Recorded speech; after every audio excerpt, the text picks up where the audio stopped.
എക്കണോമിക്സിനകത്ത് പ്രത്യേകം ശ്രദ്ധിക്കണം. Elasticity of demand ഒക്കെ ഭയങ്കര ഇമ്പോർട്ടന്റ് ആണ്. ഇലാസ്റ്റിസിറ്റി ഓഫ് ഡിമാൻഡ് നിങ്ങൾക്ക് അവിടെ ഒരുപാട് ചോദ്യങ്ങൾ ആ ഏരിയയിൽ നിന്ന് വരും. അതേപോലെ തന്നെ തിയറി ഓഫ് പ്രൊഡക്ഷൻ, പിന്നെ different pricing policies, business cycle, ഇവിടുന്നൊക്കെ ഷുവർ ആയിട്ടും ഒരു ചോദ്യം വരും. ഒരു ചോദ്യം ഉറപ്പാണ്. നമുക്ക് ഇന്ന് മാക്സിമം ക്വസ്റ്റ്യൻസ് വർക്ക്ഔട്ട് ചെയ്യാം കേട്ടോ. ബിസിനസ് എക്കണോമിക്സിൽ നിന്നുള്ള മാക്സിമം ക്വസ്റ്റ്യൻസ് നോക്കാം. യെസ്, ഇപ്പൊ ഞാൻ നേരെ ക്വസ്റ്റ്യനിലേക്ക് അങ്ങ് കടക്കുവാണേ. ആളുകളുടെ എണ്ണം കുറവാണല്ലോ. ഓക്കെ, എനിവേ നമുക്ക് സ്റ്റാർട്ട് ചെയ്യാം. നോക്കിക്കേ, ceteris paribus is an important assumption in demand analysis. Which of the following is true with regard to it? It is a Latin phrase meaning other things being equal. It is a Latin phrase meaning everything being equal. It is a Greek phrase meaning other things being equal. It is a Greek phrase meaning everything being equal. ഏതാണ് ceteris paribus?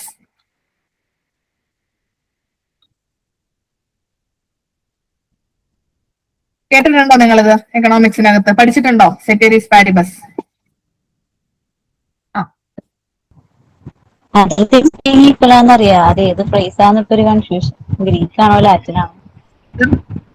Things being equal ആണെന്ന് അറിയാം. ഏത് phrase ആണെന്നുള്ളതാണ് ഓർമ്മയില്ലാത്ത. ceteris paribus എന്ന് പറയുന്നത് ഒരു Latin phrase ആണ് കേട്ടോ. Latin phrase ആണ്. That means other things being equal. ഇത് സിഡ്കോ അക്കൗണ്ടന്റിന്റെ ക്വസ്റ്റ്യൻ പേപ്പറിലാണ് ചോദിച്ചേക്കുന്നത്. അപ്പൊ റീസെന്റ് ആയിട്ട് 2025 തന്നെ നടന്ന എക്സാമിനേഷന്റെ ക്വസ്റ്റ്യൻ ആണ്. അപ്പൊ ഇവിടെ എക്കണോമിക്സിനകത്ത് നമ്മൾ പറയത്തില്ലേ, അതർ തിങ്സ് ബീയിങ് ഈക്വൽ, മറ്റ് ഫാക്ടേഴ്സ് എല്ലാം സെയിം ആണെങ്കിൽ ഒരു പ്രൊഡക്റ്റിന്റെ പ്രൈസ് കൂടുമ്പോൾ ഡിമാൻഡ് കുറയുന്നു, അല്ലെങ്കിൽ പ്രൈസ് കുറയുമ്പോൾ ഡിമാൻഡ് കൂടുന്നു. അപ്പം ഈ അതർ തിങ്സ് ബീയിങ് ഈക്വൽ എന്നുള്ളതിനെ പറയുന്ന ഒരു ലാറ്റിൻ ഫ്രേസ് ആണ് ceteris paribus എന്ന് പറയുന്നത് കേട്ടോ. യെസ്, നെക്സ്റ്റ് ചോദ്യം നോക്കിക്കേ. Changes in the following can be a reason for shift in demand curve of a goods or service except income, price of related goods, taste and preference of consumers.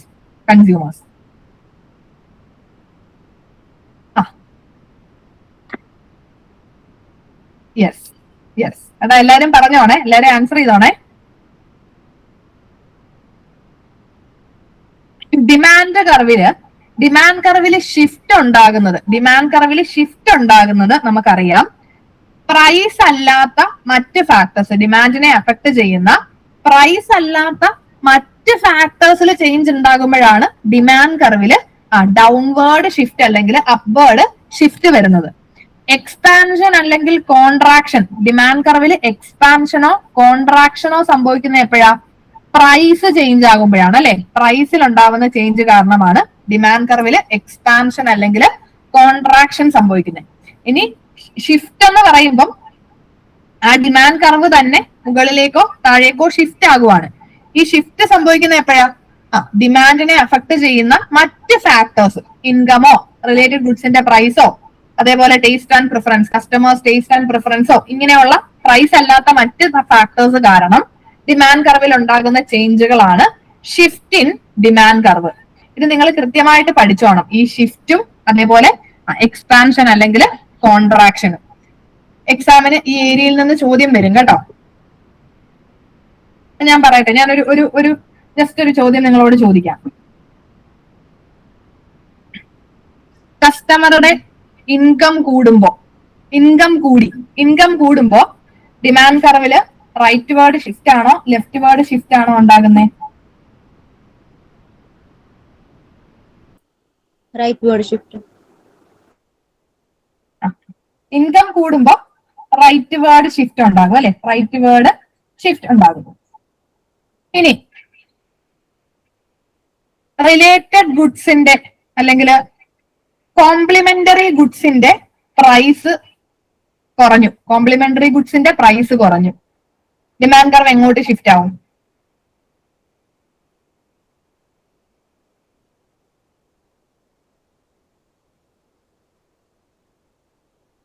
Complementary ഗുഡ്സിന്റെ price കുറയുമ്പോൾ demand കർവിൽ എങ്ങോട്ടേക്കാ shift ഉണ്ടാവുന്നേ? Leftward. കോംപ്ലിമെന്ററിയുടെ price കുറയുമ്പോൾ, complementary എന്ന് പറഞ്ഞാൽ എന്താ? നമ്മൾ ഒരുമിച്ച് ഉപയോഗിക്കുന്നതല്ലേ കോംപ്ലിമെന്ററി? ഒരുമിച്ച് ഉപയോഗിക്കുന്നതല്ലേ? ഇപ്പം ബ്രെഡും ജാമും, ജാമിന്റെ വില കുറഞ്ഞു. ജാമിന്റെ വില കുറയുമ്പോ ബ്രെഡിന്റെ ഡിമാൻഡ് കൂടുവല്ലേ ചെയ്യുന്നേ? കൂടുവല്ലേ? ജാമിന്റെ വില കുറഞ്ഞപ്പോ ബ്രെഡിന്റെ ഡിമാൻഡ് കൂടിയില്ലേ? കാരണം ജാമിന് വില കുറയുമ്പോ ജാം എല്ലാവരും വാങ്ങും, അപ്പൊ ബ്രെഡും കൂടെ വാങ്ങും. അപ്പോ റൈറ്റ് വേർഡ് ഷിഫ്റ്റ് അല്ലേ ഉണ്ടാകണ്ടേ? റൈറ്റ് വേർഡ് ഷിഫ്റ്റ് അല്ലേ? കോംപ്ലിമെന്ററി ഗുഡ്സിന്റെ പ്രൈസ് കുറയുമ്പോൾ demand curve rightward shift അല്ലേ? സബ്സ്റ്റിറ്റ്യൂട്ട് ഗുഡ്സിന്റെ പ്രൈസ് കുറഞ്ഞാലോ?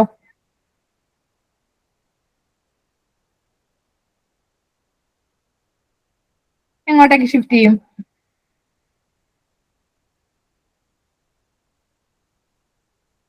പറഞ്ഞോ. സബ്സ്റ്റിറ്റ്യൂട്ട് ഗുഡ്സിന്റെ പ്രൈസ് കുറഞ്ഞു, അപ്പൊ ഡിമാൻഡ് കർവ് എങ്ങോട്ടേക്കാ ഷിഫ്റ്റ് ആവുന്നേ? ലെഫ്റ്റ് ആണോ റൈറ്റ് ആണോ? ലെഫ്റ്റ്. ലെഫ്റ്റ്. സബ്സ്റ്റിറ്റ്യൂട്ട്സിന്റെ പ്രൈസ് കുറഞ്ഞു എന്ന് പറഞ്ഞാൽ നമ്മളുടെ ഒന്നിന് പകരം ഉപയോഗിക്കുന്നതാണ് സബ്സ്റ്റിറ്റ്യൂട്ട്. അപ്പം നമ്മളിപ്പം ഉപയോഗിക്കുന്നതിന് സബ്സ്റ്റിറ്റ്യൂട്ട് ആയിട്ട് മറ്റൊരു പ്രൊഡക്റ്റ് ഉണ്ട്, അതിന്റെ വില കുറയുമ്പോൾ എല്ലാവരും അതേ മേടിക്കത്തുള്ളൂ, ഇതാരും മേടിക്കത്തില്ല. അപ്പൊ നമ്മുടെ ഈ പ്രൊഡക്റ്റിന്റെ ഡിമാൻഡും കുറഞ്ഞു. സബ്സ്റ്റിറ്റ്യൂട്ട്സിന്റെ പ്രൈസ് കുറയുമ്പോൾ ഡിമാൻഡ് കർവ് ലെഫ്റ്റിലേക്ക് ഷിഫ്റ്റ് ആവും. കോംപ്ലിമെന്ററിയുടെ പ്രൈസ് കുറയുമ്പോൾ ഡിമാൻഡ് കർവ് റൈറ്റിലേക്ക് ഷിഫ്റ്റ് ആവും. കണ്ടോ വ്യത്യാസം? ഇത് ശ്രദ്ധിച്ചോണേ. ഇത് നമുക്ക് എക്സാമിന് ഇരിക്കുമ്പോൾ ഒരു കൺഫ്യൂഷൻ ഉണ്ടാക്കുന്ന ഐറ്റം അല്ലേ? കൺഫ്യൂസിങ് ആകും. നിങ്ങൾ ഇത് കാണുമ്പോഴത്തേക്കിന് അങ്ങോട്ടും ഇങ്ങോട്ടും തിരിഞ്ഞു പോകും. അത് കൃത്യമായിട്ട് ശ്രദ്ധിച്ചോണം. ഏതൊക്കെ സിറ്റുവേഷനിലാണ്, എപ്പോഴൊക്കെയാണ് ഡിമാൻഡ് കർവ് റൈറ്റിലേക്ക് ഷിഫ്റ്റ് ആവുന്നത്, എപ്പോഴൊക്കെയാണ് ലെഫ്റ്റിലേക്ക് ഷിഫ്റ്റ് ആവുന്നത്. അപ്പൊ റൈറ്റിലേക്ക് ഷിഫ്റ്റ് ആവുന്ന സിറ്റുവേഷൻ ഒന്നുകിൽ ഇൻകം കൂടി, അല്ലെങ്കിൽ കസ്റ്റമർ ടേസ്റ്റ് ആൻഡ് പ്രിഫറൻസ് കൂടി, അതും അല്ലെങ്കിൽ ഈ പറഞ്ഞിരിക്കുന്ന സബ്സ്റ്റിറ്റ്യൂട്ട്സിന്റെ വില കൂടി, അങ്ങനാണെങ്കിൽ ഡിമാൻഡ് കർവ് റൈറ്റിലേക്ക് ഷിഫ്റ്റ് ആവും. കോംപ്ലിമെന്ററിയുടെ വില എന്ത് ചെയ്തു? കുറഞ്ഞു, അങ്ങനാണെങ്കിലും ഡിമാൻഡ് കർവ് റൈറ്റിലേക്ക് ഷിഫ്റ്റ് ആവും. റൈറ്റിലേക്ക് ഷിഫ്റ്റ് ആവുന്ന സിറ്റുവേഷൻസ് ആണ് നമ്മൾ പറഞ്ഞത്. ഇൻകം കൂടി, ടേസ്റ്റ് ആൻഡ് പ്രിഫറൻസ് കൂടി, സപ്ലിമെന്ററിയുടെ വില കുറഞ്ഞു, സബ്സ്റ്റിറ്റ്യൂട്ടിന്റെ വില കൂടി, കോംപ്ലിമെന്ററിയുടെ വില കുറഞ്ഞു. ഈ സിറ്റുവേഷൻസിലൊക്കെയാണ് ഡിമാൻഡ് കർവ് റൈറ്റിലേക്ക് ഷിഫ്റ്റ് ആവുന്നത്. ഇതിന്റെ നേരെ ഓപ്പോസിറ്റ് സിറ്റുവേഷനിലായിരിക്കും ലെഫ്റ്റിലേക്ക് ഷിഫ്റ്റ് ആവുന്നത്. ഓക്കെ അല്ലേ? മനസ്സിലായില്ലേ? കോൺസെപ്റ്റ് കിട്ടിയില്ലേ നിങ്ങൾക്ക്? യെസ്. നമുക്ക് അടുത്ത ചോദ്യം നോക്കാം. In demand analysis, goods are categorized into normal and inferior goods based on the effect of what on its quantity sold or demanded.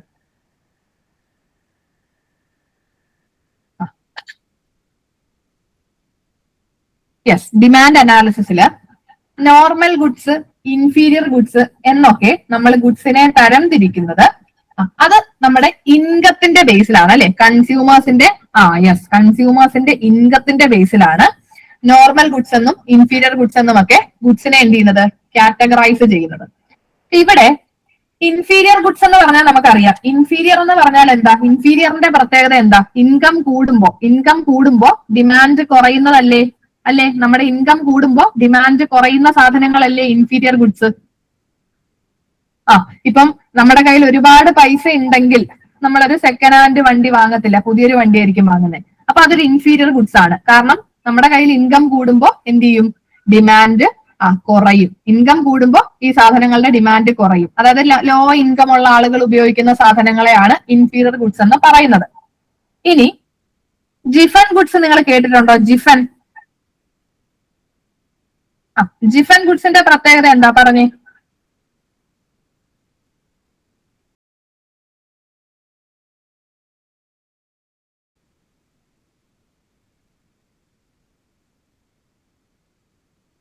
പറഞ്ഞോ, എന്താണ് ജിഫൻ ഗുഡ്സിന്റെ പ്രത്യേകത?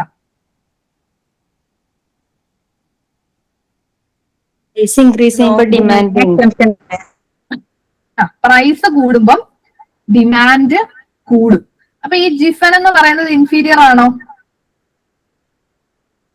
ജിഫൻ ഇൻഫീരിയറിൽ പെടുവോ? ജിഫൻ എന്ന് പറയുമ്പോ അത് ഇൻഫീരിയർ ഗുഡ്സിന്റെ ഒരു ടൈപ്പ് ആണ് കേട്ടോ. ജിഫൻ ഗുഡ്സ് എല്ലാം ഇൻഫീരിയർ തന്നെയാണ്. ജിഫൻ ഗുഡ്സ് എല്ലാം ഇൻഫീരിയർ ആണ്. പക്ഷെ എല്ലാ ഇൻഫീരിയർ ഗുഡ്സും ജിഫൺ ആകണമെന്നില്ല. അതൊന്ന് നോട്ട് ചെയ്ത് വെച്ചോണേ. All Giffen goods are inferior, but all the inferior goods are not Giffen. പ്രത്യേകം നോട്ട് ചെയ്തോണം. ജിഫൻ ഗുഡ് എന്ന് പറയുമ്പോൾ നമ്മുടെ പ്രൈസ്, ആ ഗുഡ്സിന്റെ പ്രൈസ് കൂടുമ്പോൾ ഡിമാൻഡ് കൂടുന്നതാണ് ജിഫൻ. അപ്പൊ ഈ ജിഫൻ ഇങ്ങനെ നമ്മൾ പ്രൈസ് സാധാരണ കൂടുമ്പോൾ ഡിമാൻഡ് കൂടുന്നു എന്ന് പറയുമ്പോൾ ശ്രദ്ധിച്ചോണം. ഇവിടെ ഈ പണ്ട് കാലങ്ങളിലൊക്കെ ആയിരുന്നെങ്കിൽ ആളുകള് ബ്രെഡ് എന്നൊക്കെ പറയുന്നത് അവരുടെ ഫുഡിന്റെ ഒരു മെയിൻ ഐറ്റം ആയിരുന്നു, ഈ ബ്രെഡും അതേപോലെ പൊട്ടറ്റോസും ഒക്കെ. അപ്പം ഇത് വളരെ തുച്ഛമായിട്ടുള്ള വിലക്ക് കിട്ടുന്നതാ. അപ്പൊ ഇത് അവരെപ്പോഴും ലോ ഇൻകം ആളുകളുടെ അവരുടെ ആഹാരത്തിന്റെ ഒരു മെയിൻ ഭാഗമാണ് ഈ ബ്രെഡും പൊട്ടറ്റോസും ഒക്കെ. ഇവര് ഈ മീറ്റിനൊക്കെ ഭയങ്കര വിലയുള്ള സാധനമാണ്. അപ്പൊ മീറ്റ് എന്ന് പറയുന്നത് അവരുടെ കൺസംഷന്റെ ഒരു ചെറിയ ഭാഗം മാത്രമേ മീറ്റ് വരൂ, ബാക്കി ഫുൾ അവർ ബ്രെഡും പൊട്ടറ്റോസും ഒക്കെയാണ് കഴിക്കുന്നത്. അപ്പൊ ഇങ്ങനെ വരുമ്പം ഈ ബ്രെഡിന്റെയും പൊട്ടറ്റോയുടെയും ഒക്കെ വില കൂടുമ്പോഴത്തേക്കിന് ആൾക്കാർക്ക് ഇത് വാങ്ങണം, അവർക്കത് കൂടുതലായിട്ട് കൺസ്യൂം ചെയ്യണം. അപ്പൊ ഇവർക്ക് ഈ ബ്രെഡിന്റെ വില കൂടി എന്ന് പറഞ്ഞ് നേരെ മീറ്റിലേക്ക് പോകാൻ പറ്റത്തില്ല, മീറ്റ് അതിനെക്കാട്ടി വില കൂടിയതാ. അപ്പൊ ഇവരെന്ത് ചെയ്യും, മീറ്റ് അങ്ങ് കട്ട് ചെയ്യും, അവരുടെ ഡയറ്റിൽ നിന്ന് ഫുഡിൽ നിന്ന് മീറ്റിനെ അങ്ങ് മാറ്റി ആ വിലയ്ക്കും കൂടെ കൂടുതൽ എന്ത് ചെയ്യും, ഈ ബ്രെഡും പൊട്ടറ്റോസും ഒക്കെ വാങ്ങും. അപ്പം ഇങ്ങനെ വാങ്ങുമ്പോൾ ഇത് വില കൂടിയപ്പോഴത്തേക്കിന് എന്ത് ചെയ്തു, ഡിമാൻഡ് കൂടി. അതായത് ഇതിന്റെ വില കുറച്ച് കൂടിയപ്പോഴത്തേക്കിന് ഇവരെന്ത് ചെയ്തു, മറ്റ് ഫുഡ് ഐറ്റംസ് ഒക്കെ കട്ട് ചെയ്തിട്ട് കൂടുതലായിട്ട് ഇത് കൺസ്യൂം ചെയ്യാനായിട്ട് തുടങ്ങി. ഇതാണ് ജിഫൻ ഗുഡ്സ്. അപ്പം പ്രൈസ് കൂടിയപ്പോ ഡിമാൻഡ് കൂടി.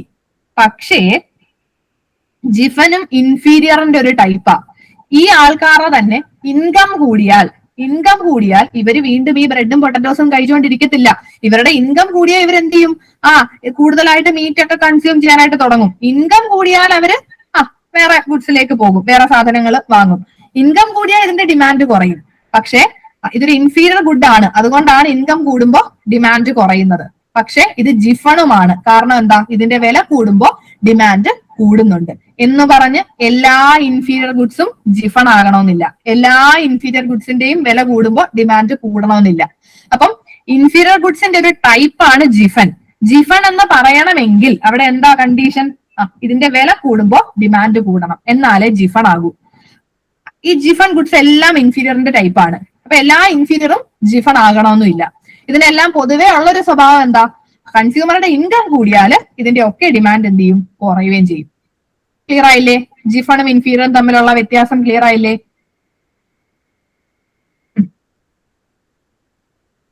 യെസ്. പൊട്ടാറ്റോസ് സ്റ്റേപ്പിൾ ഗുഡ്സ് എന്ന് പറയാം, സ്റ്റേപ്പിൾ ഫുഡ് എന്നൊക്കെ പറയാം.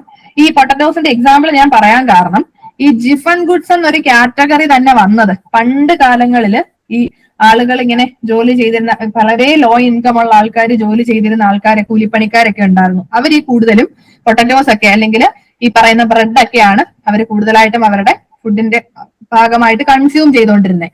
അപ്പം ഇതിന്റെയൊക്കെ വില കൂടിയപ്പോഴത്തേക്കിന് ആൾക്കാർ എന്ത് ചെയ്തു, മീറ്റൊക്കെ അങ്ങ് കുറച്ചിട്ട് കൂടുതലായിട്ട് ഇത് വാങ്ങി കൺസ്യൂം ചെയ്യാനായിട്ട് തുടങ്ങി. അതുകൊണ്ടാണ് ആ സമയത്താണ് ജിഫൻ എന്നൊരു കാറ്റഗറി തന്നെ വന്നത്.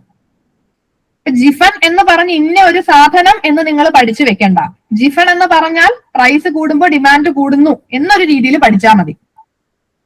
Yes, okay. നെക്സ്റ്റ് ക്വസ്റ്റ്യൻ നോക്കിക്കേ.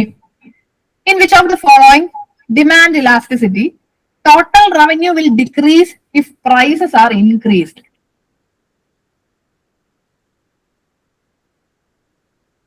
പ്രൈസ് കൂടുമ്പോ ടോട്ടൽ റവന്യൂ കുറയും. എവിടെയാ? Unitary elastic, perfectly inelastic, inelastic, elastic.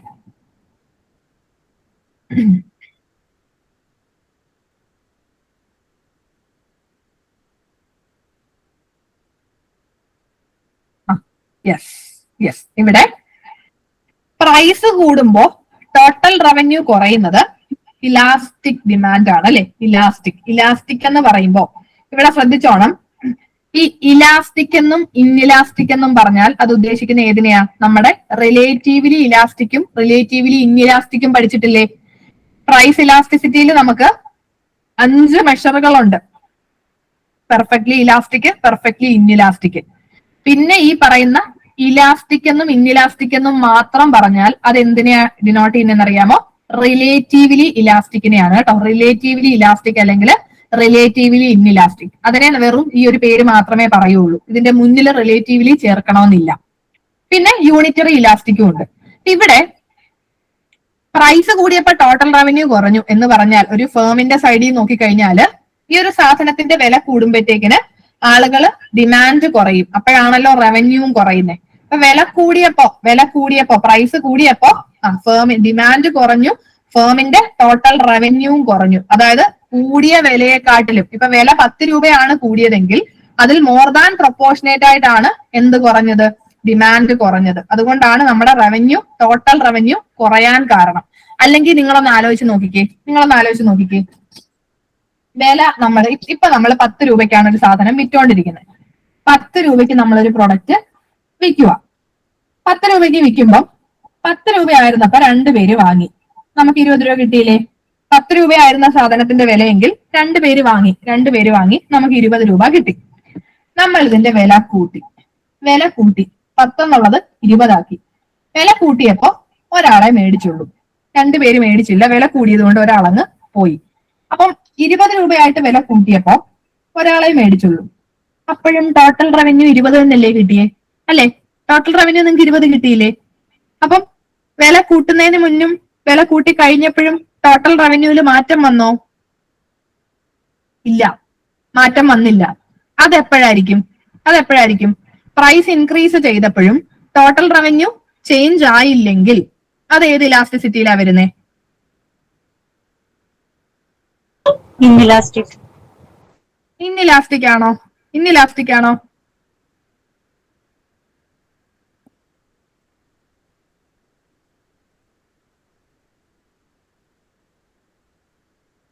Inelastic എന്ന് പറയുമ്പോൾ ഒരു പ്രൈസിൽ ഉണ്ടാകുന്ന ചേഞ്ചിനെക്കാട്ടിലും ലെസ് ദാൻ പ്രൊപ്പോർഷനേറ്റ് ചേഞ്ച് ആയിരിക്കും എന്തിലുണ്ടാകുന്നേ? ഡിമാൻഡിലുണ്ടായിരിക്കുന്നേ. അപ്പം പ്രൈസ് കൂട്ടിയാല് 10 രൂപ പ്രൈസ് കൂട്ടി, അപ്പം 10 രൂപ തന്നെ റവന്യൂ കുറയത്തില്ല, 5 രൂപയൊക്കെ റവന്യൂ കുറയുള്ളൂ. അപ്പോഴും ടോട്ടൽ റവന്യൂ കൂടി. ഇൻഇലാസ്റ്റിക്കിൽ അതല്ല വരുന്നത്. ഇൻഇലാസ്റ്റിക് ഞാൻ ഓരോന്നിന്റെയും കേസ് നിങ്ങൾക്ക് പറഞ്ഞുതരാം. ഞാൻ ഈ പറഞ്ഞത് യൂണിറ്ററി ഇലാസ്റ്റിക് അല്ലേ? യൂണിറ്ററി ഇലാസ്റ്റിക് അതായത് പ്രൈസിൽ ഉണ്ടാകുന്ന സെയിം ചേഞ്ച് തന്നെയാണ് ഡിമാൻഡിലും ഉണ്ടായത് അല്ലേ? പ്രൈസ് ഞാൻ 10 എന്നുള്ളത് 20 ആക്കി. അപ്പോഴത്തേക്കിന് ഡിമാൻഡ് 2ൽ നിന്ന് 1ലേക്ക് കുറഞ്ഞു. ദാറ്റ് മീൻസ് പ്രൈസ് 10 എന്നുള്ളത് 20 ആക്കിയപ്പോ പ്രൈസ് 2 ഇരട്ടിയാക്കി. പ്രൈസ് ഞാൻ നേരെ ഇരട്ടിയാക്കി. അപ്പൊ ഡിമാൻഡ് എന്തായി? പകുതിയായി. 2 എന്നുള്ളത് 1 ആയി. അപ്പം സെയിം ഇഫക്റ്റ് അല്ലേ? പ്രൈസ് 1 കൂട്ടിയപ്പോ ഡിമാൻഡ് 1 കുറഞ്ഞു. സെയിം ഇഫക്റ്റ് വന്നപ്പം എന്റെ ടോട്ടൽ റവന്യൂ അനങ്ങിയില്ല. അതാണ് യൂണിറ്ററി ഇലാസ്റ്റിക്. ഇനി പ്രൈസ് ഈ പറഞ്ഞ പോലെ പ്രൈസ് ഞാൻ 10 രൂപയ്ക്ക് ഞാൻ വിറ്റോണ്ടിരുന്ന സാധനം ഇപ്പൊ ഞാൻ 20 രൂപയ്ക്ക് വിറ്റു. അപ്പൊ 10 രൂപയ്ക്ക് വിറ്റോണ്ടിരുന്നപ്പം 3 പേര് വാങ്ങിയിട്ടുണ്ടായിരുന്നു. അപ്പൊ എനിക്ക് എത്ര രൂപയാ കിട്ടിക്കൊണ്ടിരുന്നത്? 30 രൂപ കിട്ടുമായിരുന്നു. പ്രൈസ് 10 എന്നുള്ളത് 20 രൂപയാക്കിയപ്പം ഒറ്റ ഒരാളെ വാങ്ങിയുള്ളൂ. അപ്പൊ എന്റെ റവന്യൂ 20 രൂപയെ കിട്ടിയുള്ളൂ. പ്രൈസ് 10 രൂപയായിരുന്നപ്പോ 3 പേര് വാങ്ങി, 30 രൂപ എനിക്ക് കിട്ടി. പ്രൈസ് ഞാൻ ഇരട്ടിയാക്കിയപ്പോഴത്തേക്കിന് ഒറ്റ ഒരാളെ വാങ്ങിയുള്ളൂ. അപ്പൊ എന്തായി? എനിക്ക് കിട്ടിയ ടോട്ടൽ റവന്യൂ 20 ആയി. അതായത് പ്രൈസ് കൂട്ടിയതിനെക്കാട്ടിലും മോർ ദാൻ പ്രൊപ്പോർഷനേറ്റ്ലി എന്ത് ചെയ്തു? നമ്മുടെ റവന്യൂ ഡിമാൻഡ് കുറഞ്ഞു, നമ്മുടെ ഇൻകം കുറഞ്ഞു. അത് ആണ് നമ്മുടെ റിലേറ്റീവ്ലി ഇലാസ്റ്റിക്. അതല്ലേ നിങ്ങൾ റിലേറ്റീവ്ലി ഇലാസ്റ്റിക്കിൽ പഠിക്കുന്നേ? പ്രൈസിൽ ഉണ്ടാവുന്ന ചേഞ്ചിനെക്കാട്ടിലും മോർ ദാൻ പ്രൊപ്പോർഷനേറ്റ് ചേഞ്ച് ആണ് ക്വാണ്ടിറ്റി ഡിമാൻഡിൽ വരുന്നത്. That is relatively elastic. ഇനി റിലേറ്റീവ്ലി ഇൻഇലാസ്റ്റിക് ഏതാ? റിലേറ്റീവ്ലി ഇൻഇലാസ്റ്റിക് എന്ന് പറഞ്ഞാൽ പ്രൈസിൽ ഉണ്ടാവുന്ന ചേഞ്ചിനെക്കാട്ടിലും ഒരു ലെസ് ദാൻ പ്രൊപ്പോർഷനേറ്റ് ചേഞ്ച് എന്തിൽ വരത്തുള്ളൂ? ക്വാണ്ടിറ്റി ഡിമാൻഡിൽ വരത്തുള്ളൂ. അതാണ് റിലേറ്റീവ്ലി ഇൻഇലാസ്റ്റിക്. പിന്നെ നമുക്ക് ഓരോ സിറ്റുവേഷനും ഞാനൊന്ന് പറഞ്ഞു തരാമേ. First one is elastic. ഞാൻ ആദ്യമേ പറഞ്ഞു നിങ്ങളോട്, ഇലാസ്റ്റിക് എന്ന് പറഞ്ഞാൽ അത് എന്തിനെയാണ് ഡിനോട്ട് ചെയ്യുന്നത്? റിലേറ്റീവ്ലി ഇലാസ്റ്റിക് ആണ്. വെറും ഇലാസ്റ്റിക് അല്ലെങ്കിൽ വെറും ഇൻഇലാസ്റ്റിക് എന്നൊക്കെ പറഞ്ഞാൽ അത് റിലേറ്റീവ്ലി ഇലാസ്റ്റിക് അല്ലെങ്കിൽ റിലേറ്റീവ്ലി ഇൻഇലാസ്റ്റിക്കിനെയാണ് സൂചിപ്പിക്കുന്നത് കേട്ടോ. അത് ഓർത്തോണേ. നിങ്ങൾ വെറും ഇലാസ്റ്റിക് എന്ന് പറയുമ്പോൾ അത് പെർഫെക്റ്റ് ഇലാസ്റ്റിക് ആണെന്നൊന്നും ചിന്തിക്കരുത്. വെറുതെ ഇലാസ്റ്റിക് എന്നും ഇൻഇലാസ്റ്റിക് എന്നും മാത്രം തന്നാൽ അത് റിലേറ്റീവ്ലി ആണ് ഉദ്ദേശിക്കുന്നത്. അപ്പൊ ഇവിടെ ഇലാസ്റ്റിക് എന്ന് പറഞ്ഞാൽ elasticity of demand greater than 1 ആണ്. അതായത് പ്രൈസിൽ ഉണ്ടാവുന്ന ചേഞ്ചിനെക്കാട്ടിലും മോർ ദാൻ പ്രൊപ്പോർഷനേറ്റ് ചേഞ്ച് ആയിരിക്കും ക്വാണ്ടിറ്റി ഡിമാൻഡിൽ വരുന്നത്. അപ്പൊ ഇവിടെ കൺസ്യൂമേഴ്സ് ഹൈലി പ്രൈസ് സെൻസിറ്റീവ് ആണ് അല്ലെ, ഹൈലി പ്രൈസ് സെൻസിറ്റീവാ. അതുകൊണ്ടല്ലേ പ്രൈസ് ഇച്ചിരി കൂടിയപ്പോഴത്തേക്കിന് കുറെ പേര് ഇത് വേണ്ടെന്നും പറഞ്ഞ് പോയത്. അതുകൊണ്ടല്ലേ പ്രൈസ് കൂടിയപ്പോ ആ നേട്ടത്തിനെക്കാട്ടിലും കോട്ടമാ സംഭവിച്ചേ. പ്രൈസ് കൂടിയപ്പോ നമ്മൾ വിചാരിച്ചു 10 രൂപയും കൂടെ കൂടുതൽ കിട്ടുമല്ലോ. പക്ഷെ അതിനോളം ആൾക്കാർ ഇത് ഡിമാൻഡ് കുറഞ്ഞപ്പോഴത്തേക്കിന് നമുക്ക് പ്രൈസ് കൂടുമ്പോ ബെനിഫിറ്റാ, പക്ഷെ ഡിമാൻഡ് കുറയുമ്പോ നഷ്ടമാണ്. പ്രൈസ് കൂടിയപ്പോ ഉള്ള ബെനിഫിറ്റിനെക്കാട്ടിലും മോർ ദാൻ പ്രൊപ്പോർഷനേറ്റ് ആയിട്ട് ഡിമാൻഡ് കുറഞ്ഞപ്പോ ലാഭത്തിന്റെ മുകളിൽ നമുക്ക് നഷ്ടമല്ലേ വന്നേ. അതാണ് ഇലാസ്റ്റിക് ഡിമാൻഡ് കൊണ്ട് ഉദ്ദേശിക്കുന്നത്. ഓക്കെ, അപ്പൊ ഇവിടെ പ്രൈസ് കൂടിയപ്പോഴത്തേക്കിന് ഡിമാൻഡ് അതിനെക്കാട്ടിലും കൂടുതലായിട്ട് ഡിമാൻഡ് കുറഞ്ഞു. അതുകൊണ്ട് എന്ത് ചെയ്തു ടോട്ടൽ റവന്യൂ കുറഞ്ഞു അല്ലെ. ടോട്ടൽ റവന്യൂ കുറഞ്ഞു. കാരണം പ്രൈസ് കൂടിയത് കൊണ്ട് റവന്യൂ കൂടും. പ്രൈസ് കൂടുമ്പോൾ റവന്യൂ കൂടും. പക്ഷേ ക്വാണ്ടിറ്റി ഡിമാൻഡ് അതിനെക്കാട്ടിലും വേഗത്തിൽ കുറഞ്ഞു. അതുകൊണ്ട് ടോട്ടൽ റവന്യൂ എന്ത് ചെയ്തു? ടോട്ടൽ റവന്യൂ കുറയുവാ ചെയ്തത്. ഇതാണ് ഇലാസ്റ്റിക് ഡിമാൻഡ്. ഇനി ഇൻഇലാസ്റ്റിക് എന്ന് പറയുമ്പോൾ റിലേറ്റീവ്ലി ഇൻഇലാസ്റ്റിക് ആണ്. അവിടെ elasticity of demand less than 1 ആണ്. അതായത് കൺസ്യൂമേഴ്സ് അത്ര അങ്ങോട്ട് പ്രൈസ് സെൻസിറ്റീവ് അല്ല. ഇപ്പം ഇവിടെ പ്രൈസിൽ ഉണ്ടാവുന്ന ചേഞ്ചിനെക്കാട്ടിലും ലെസ് ദാൻ പ്രൊപ്പോർഷനേറ്റ് ആയിട്ട് എന്ത് ചെയ്യത്തുള്ളൂ? ക്വാണ്ടിറ്റി ഡിമാൻഡ് കുറയത്തുള്ളൂ, ഡിമാൻഡ് കുറയത്തുള്ളൂ. അതായത് ഞാൻ പ്രൈസ് 10 രൂപ കൂട്ടി, 10 രൂപ ഞാൻ പ്രൈസ് കൂട്ടിയപ്പോ എന്റെ ഡിമാൻഡില് അതിനെക്കാട്ടിലും ഒരു ചെറിയ ടോട്ടൽ ഡിമാൻഡിൽ ചെറിയ വ്യത്യാസമേ കുറഞ്ഞുള്ളൂ. അപ്പം ടോട്ടൽ റവന്യൂല് എനിക്ക് 5 രൂപയെ കുറഞ്ഞുള്ളൂ. നിങ്ങളൊന്ന് ആലോചിച്ച് നോക്കിയേ, 10 രൂപ കൂടി 5 രൂപ കുറഞ്ഞു. അപ്പോഴും നെറ്റ് ഇഫക്റ്റ് ഇൻക്രീസ് അല്ലേ? 10 രൂപ കൂടി ഡിമാൻഡ് കുറഞ്ഞുകൊണ്ട് 5 രൂപ അവിടെ കുറഞ്ഞു. അപ്പൊ 10 രൂപ എനിക്ക് കൂടുതൽ കിട്ടി, ഡിമാൻഡ് കുറഞ്ഞത് കൊണ്ട് 5 രൂപ അവിടെ കുറവും വന്നു. അപ്പോഴും നെറ്റ് ഇഫക്റ്റ് നോക്കിയാൽ എനിക്ക് കൂടുതലല്ലേ കിട്ടിയേ? 10 രൂപ കൂടിയിട്ട് 5 രൂപ കുറഞ്ഞു എന്ന് പറഞ്ഞാൽ അതിന്റെ അർത്ഥം എന്താ? 5 രൂപ കൂടിയിട്ടുണ്ട്. അപ്പോഴും ടോട്ടൽ റവന്യൂ കൂടിയില്ലേ? ഇൻഇലാസ്റ്റിക്കില് ടോട്ടൽ റവന്യൂ കൂടുന്നില്ലേ? നിങ്ങൾക്ക് മനസ്സിലാവുന്നുണ്ടോ? ക്ലിയർ ആവുന്നുണ്ടോ ഇത്? ഡൗട്ട് ഉണ്ടെങ്കിൽ ചോദിക്കണം കേട്ടോ, ഇപ്പൊ തന്നെ ചോദിച്ചോണേ. മാം ഒന്നും കൂടി എക്സ്പ്ലെയിൻ ചെയ്യൂ. ഈ ടോട്ടൽ റവന്യൂ ആയിട്ട് വരുമ്പോ ഈ റിലേഷനെ ഒന്ന് ക്ലിയർ ആവുന്നില്ല. ടോട്ടൽ റവന്യൂ എനിക്ക് സ്ക്രീനിൽ എഴുതാൻ പറ്റത്തില്ല, അതാണ് ഒരു പ്രശ്നം. ഇല്ലെങ്കിൽ ഞാനിതിപ്പോ എഴുതി കാണിച്ചു തന്നേനെ. ഞാനൊരു എക്സാമ്പിൾ പറയാം. അപ്പൊ ഞാൻ പറഞ്ഞില്ലേ ഇൻഇലാസ്റ്റിക്കിന്റെ കേസിൽ ഇൻഇലാസ്റ്റിക് എന്ന് നമ്മൾ ഈ റിലേറ്റീവ്ലി ഇൻഇലാസ്റ്റിക് കൊണ്ട് ഉദ്ദേശിക്കുന്നത് എന്താ? റിലേറ്റീവ്ലി ഇൻഇലാസ്റ്റിക് കൊണ്ട് ഉദ്ദേശിക്കുന്നത് ഇപ്പം പ്രൈസില് 10% കൂടുതൽ വരുത്തി, പ്രൈസ് 10% കൂട്ടിയപ്പോ ഡിമാൻഡ് 5% കുറഞ്ഞത്. ഇതാണ് റിലേറ്റീവ്ലി ഇൻഇലാസ്റ്റിക്. അതായത് പ്രൈസിൽ ഉണ്ടാവുന്ന ചേഞ്ചിനെക്കാട്ടിലും ലെസ് ദാൻ പ്രൊപ്പോർഷനേറ്റ് ആയിട്ടേ ഡിമാൻഡ് എന്ത് ചെയ്യത്തുള്ളൂ? കുറയത്തുള്ളൂ.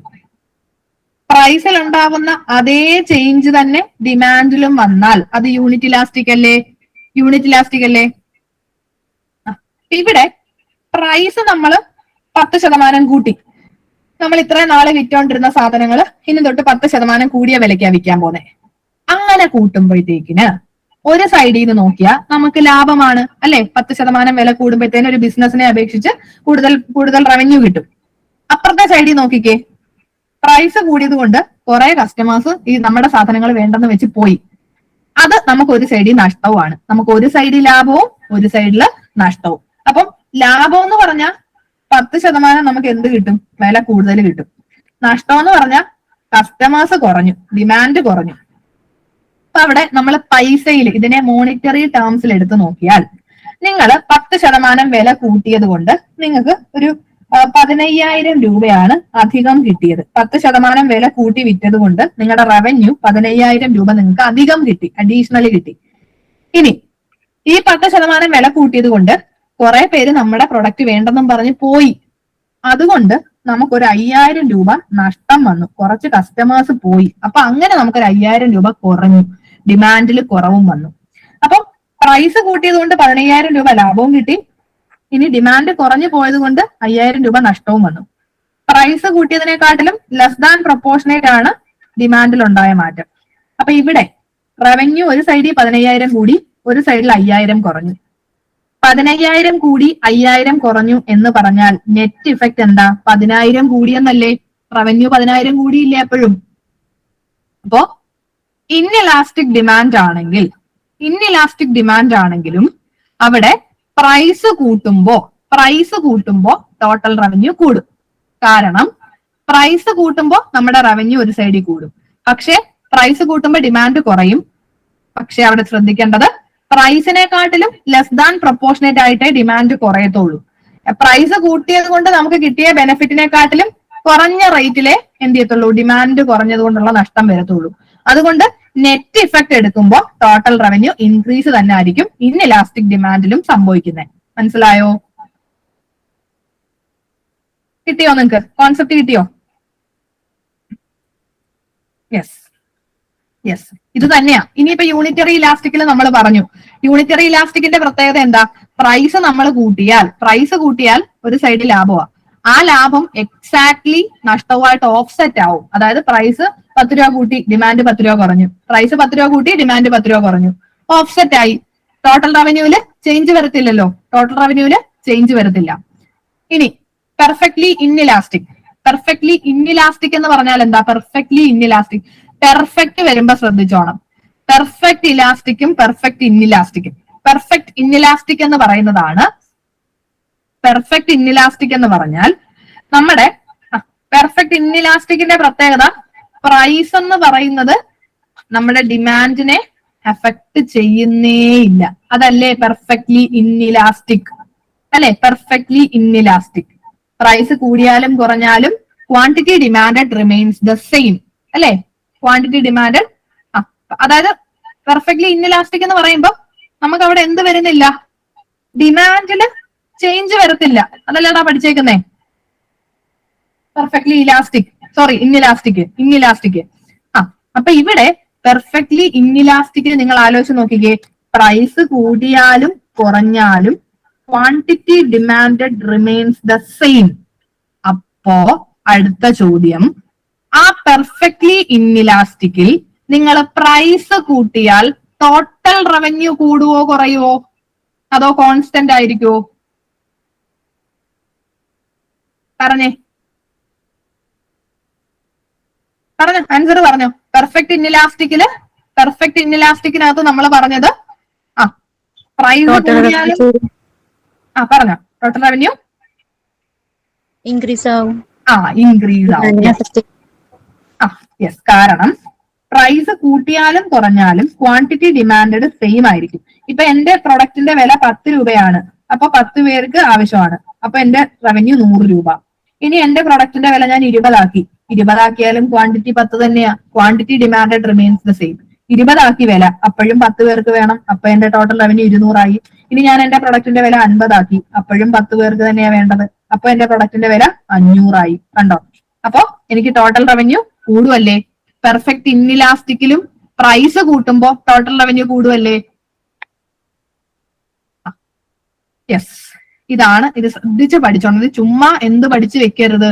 ഇതാണ് ഇലാസ്റ്റിക്, ഇതാണ് ഇൻഇലാസ്റ്റിക്, അങ്ങനെ ചെയ്യുന്നു, ഇങ്ങനെ ചെയ്യുന്നു, greater than 1, equal to 1, less than 1, ഇങ്ങനെ ഒരു കാണാപ്പാടം അല്ല നമുക്ക് വേണ്ടത്. കൃത്യമായിട്ട് കോൺസെപ്ച്വൽ ക്ലാരിറ്റി ആണ് വേണ്ടത്. അങ്ങനെ നോക്കിക്കോണേ.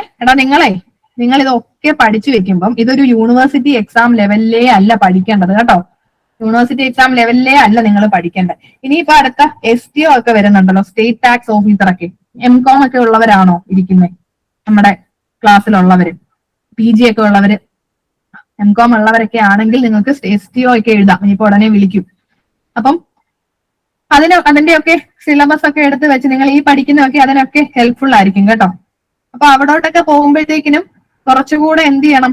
നമ്മുടെ പഠനം PSC പരീക്ഷയ്ക്ക്, ഏത് എക്സാമിനാണെങ്കിലും PSC പരീക്ഷയുടെ പഠനം യൂണിവേഴ്സിറ്റി എക്സാമിന്റെ പഠന രീതി അല്ല. ഇവിടെ നമുക്ക് കോൺസെപ്റ്റുകൾ ക്ലിയർ ആയിരിക്കണം. ഒരു പുസ്തകത്തിനകത്ത് അച്ചടിച്ച് വെച്ചിരിക്കുന്ന നോളജ് മാത്രം പോരാ. നമ്മുടെ നോളജ് ലെവല് നമ്മൾ കുറച്ചും കൂടെ എന്താക്കണം? വൈഡ് ആക്കണം. അതിന് കിട്ടുന്ന നോട്ടുകൾ, ഇപ്പം ഒരു ക്ലാസ്സിൽ കിട്ടുന്ന നോട്ടുകൾ മാത്രം നിങ്ങൾ അതിനെ മാത്രം ഡിപ്പെൻഡ് ചെയ്തു അല്ല പോകേണ്ടത് കേട്ടോ. നമ്മുടേതായിട്ടൊരു എഫേർട്ട് നിങ്ങൾ ഇതിനകത്ത് ഇടണം. എന്നാലേ നമുക്ക് എന്ത് ചെയ്യാൻ പറ്റൂ, ടോപ്പ് ലെവലിലേക്കൊക്കെ വരാൻ പറ്റും. പ്രത്യേകിച്ച് ഇപ്പോഴത്തെ ഒരു കാലത്ത് അത്യാവശ്യം നല്ല രീതിയിൽ കോമ്പറ്റീഷൻ ഒക്കെ നിൽക്കുന്നത് കൊണ്ടാണ് നമ്മുടെ ഒരു എഫേർട്ട് ഇല്ലാതെ നമുക്ക് ഇതിനകത്ത് ഒന്നും ചെയ്യാനായിട്ട് പറ്റത്തില്ല. ഓക്കെ, ഇപ്പൊ നിങ്ങൾ ഇലാസ്റ്റിസിറ്റി ഓഫ് ഡിമാൻഡ് ഇങ്ങനെ ഓരോ ചെറിയ കോൺസെപ്റ്റ് പഠിച്ചാൽ പോലും elasticity of demand, perfect elastic, perfect inelastic, പിന്നെ യൂണിറ്ററി ഇലാസ്റ്റിക്, റിലേറ്റീവ്ലി ഇലാസ്റ്റിക്, ഇങ്ങനെ 5 കാണാതെ പഠിച്ചു. ഇങ്ങനെ അല്ല പഠിക്കേണ്ടത് കേട്ടോ. അത് ഏത് രീതിയിൽ തലതിരിച്ച് ചോദിച്ചാലും കാര്യം നമുക്ക് കിട്ടണം. യെസ്, അടുത്ത ചോദ്യത്തിലേക്ക് നോക്കിക്കേ. What is the technical term that state a situation in which the firm set different price for each individual customer and by doing so aim maximum possible sales revenue?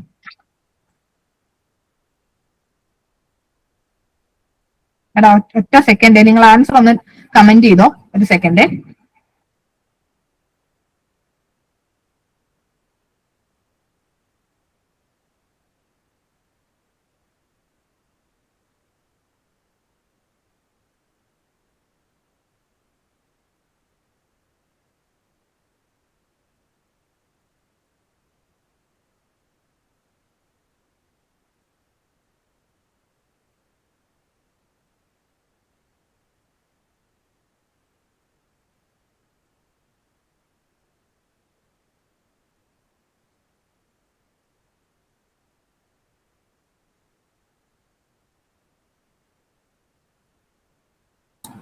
എടാ ഒറ്റ സെക്കൻഡ്, ഞാൻ ഇപ്പൊ അത് പറയാം കേട്ടോ.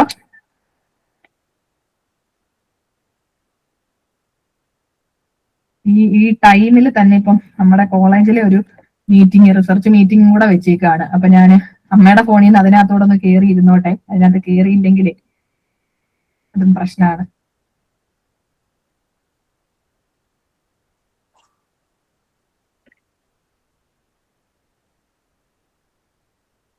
നിങ്ങളുടെ ലൈവ്, നിങ്ങളുടെ കമന്റുകൾ കാണണമെങ്കിൽ ഞാൻ എന്റെ ഫോണിൽ നിന്നും കൂടിയാണ് ഇതിനകത്ത് കയറുന്നത്, നമ്മുടെ ലൈവില്.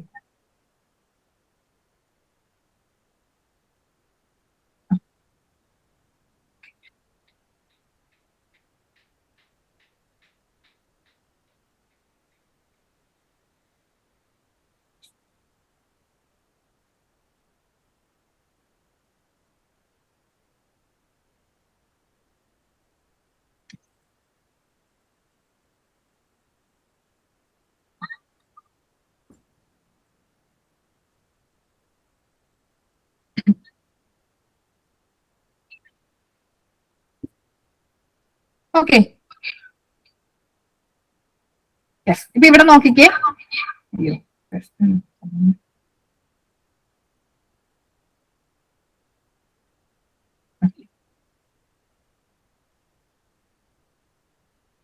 Technical term that states a situation in which firms set different price for each individual customer. By doing so, aim maximum possible sales revenue. ഈ മാക്സിമം പോസിബിൾ സെയിൽസ് റവന്യൂ എന്ന് കേൾക്കുമ്പോ ഇത് ശ്രദ്ധിച്ചോണം കേട്ടോ. അതൊരു കീവേഡ് ആണ്. അതെവിടെ വരുന്നതാണെന്ന് അറിയാമോ? മാക്സിമം പോസിബിൾ സെയിൽസ് റവന്യൂ എന്ന് പറഞ്ഞാൽ ഫസ്റ്റ് ഡിഗ്രി പ്രൈസ് ഡിസ്ക്രിമിനേഷൻ പോളിസിയിൽ വരുന്നതാ കേട്ടോ. ഫസ്റ്റ് ഡിഗ്രി പ്രൈസ് ഡിസ്ക്രിമിനേഷനിൽ വരുന്നതാ. ഫസ്റ്റ് ഡിഗ്രി പ്രൈസ് ഡിസ്ക്രിമിനേഷന്റെ മറ്റൊരു പേരെന്താ? ഫസ്റ്റ് ഡിഗ്രി പ്രൈസ് ഡിസ്ക്രിമിനേഷൻ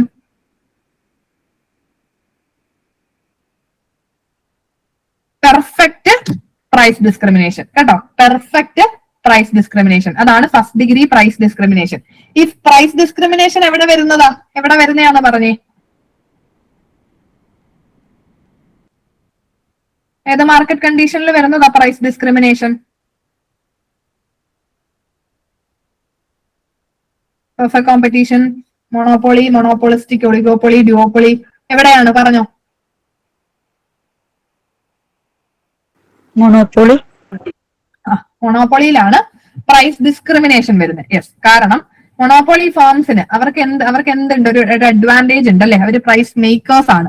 അവർക്ക് പല കസ്റ്റമേഴ്സിന് പല വിലയിൽ സെയിം പ്രൊഡക്റ്റ് കൊടുക്കാനായിട്ട് പറ്റും.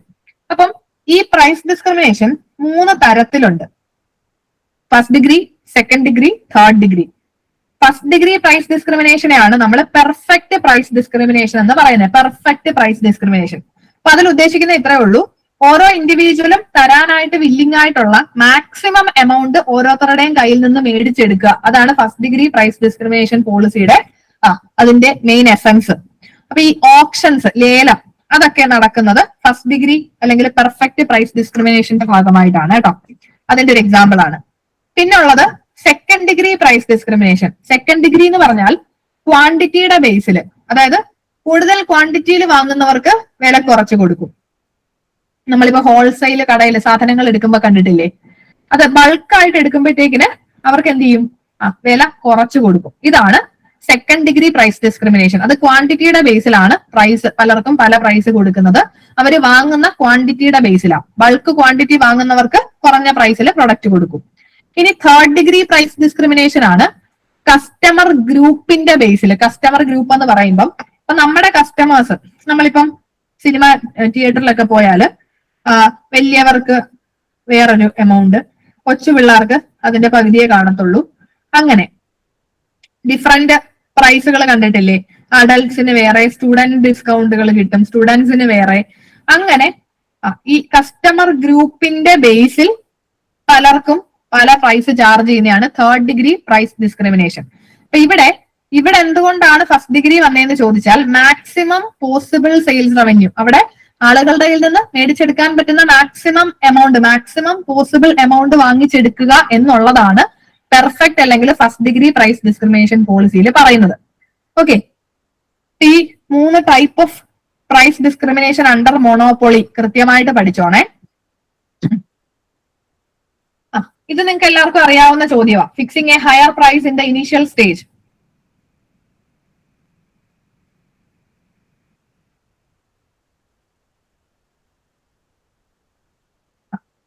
പ്രൊഡക്റ്റ് നമ്മൾ മാർക്കറ്റിലേക്ക്, ഒരു പുതിയ പ്രൊഡക്റ്റ് മാർക്കറ്റിലേക്ക് ഇറക്കുമ്പോൾ തന്നെ ഇനിഷ്യൽ സ്റ്റേജിൽ തന്നെ ഹൈ പ്രൈസ് ചാർജ് ചെയ്യുന്നു.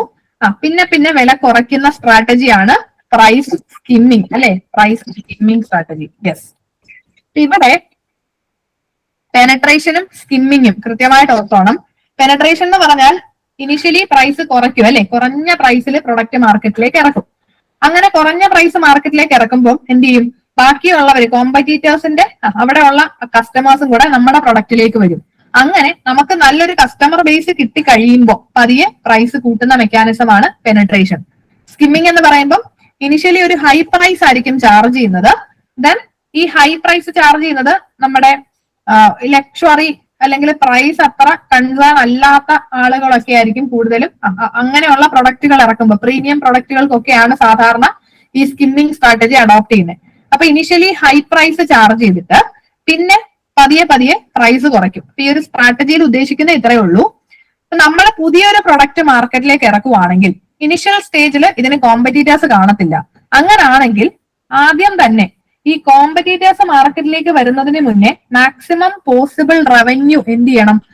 ഏൺ ചെയ്യണം, മാർക്കറ്റിൽ നിന്ന് സ്കിം ചെയ്യണം. അതാണ് സ്കിമ്മിങ്ങിൽ പറയുന്നത്. ഓക്കെ, ഇപ്പൊ നമ്മളൊരു പുതിയൊരു സാധനം മാർക്കറ്റിലേക്ക് കൊണ്ടുവന്നു. നമുക്കറിയാം പുതിയൊരു പ്രൊഡക്റ്റ് മാർക്കറ്റിലേക്ക് ഇറക്കുമ്പോൾ അതിന് ആ സമയത്ത് കോമ്പറ്റീറ്റേഴ്സ് ഇല്ലെങ്കിലും ഇങ്ങനെ ഒരു പ്രൊഡക്റ്റ് ഉണ്ട്, ഇതിനൊത്തിരി ഡിമാൻഡ് ഉണ്ടെന്ന് അറിയുമ്പോൾ എവിടുന്നെങ്കിലും ഒക്കെ കുറെ ആൾക്കാർ ഇതേ പ്രൊഡക്റ്റുമായിട്ട് വരും, കോമ്പറ്റീറ്റേഴ്സ് വരും. കോമ്പറ്റീറ്റേഴ്സ് എൻ്റർ ചെയ്യുന്നതിന് മുന്നേ മാക്സിമം പോസിബിൾ റവന്യൂ ഏൺ ചെയ്യാന്നുള്ളതാണ് സ്കിമ്മിങ് പ്രൈസിങ്ങിന്റെ എയിം. യെസ്, ഓക്കെ, അടുത്ത ചോദ്യം.